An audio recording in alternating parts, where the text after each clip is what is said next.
வணக்கம் dear students. இதுக்கு முன்னாடி இருக்கிற வீடியோஸில் நம்ம என்ன பார்த்தோம் அப்படின்னா, geometrical isomerism exhibited by tetrahedral complexes and octahedral complexes, அது என்னென்ன மாலிகுலர் ஃபார்முலா அப்படின்னு பார்த்தோம்.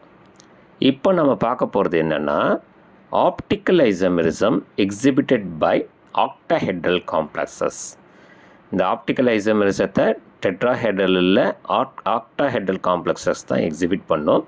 அதுவும் எந்த மாதிரியான மாலிகுலர் ஃபார்முலா இருக்கக்கூடிய அந்த ஐசோமரிசம் எக்ஸிபிட் பண்ணுது அப்படிங்கிறத பார்ப்போம் இந்த கோஆர்டினேஷன் காம்பவுண்டில்.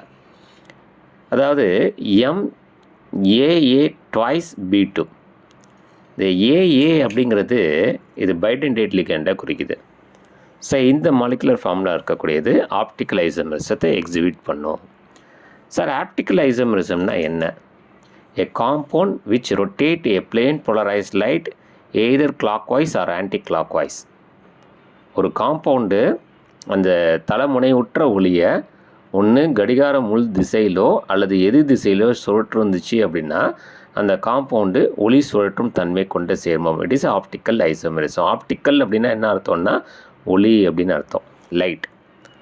அப்போ MAA ட்வைஸ் B2 அந்த மாலிகுலர் ஃபார்மில் இருக்கக்கூடிய அந்த காம்பவுண்டு ஆப்டிக்கல் ஐசோமராக இருக்கும்.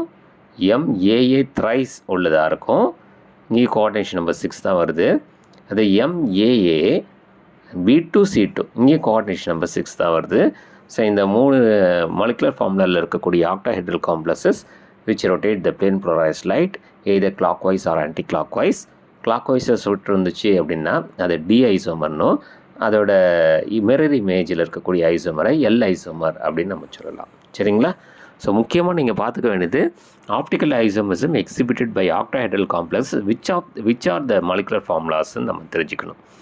So MAA twice B2, MAA thrice and MAA B2C2. சரிங்களா?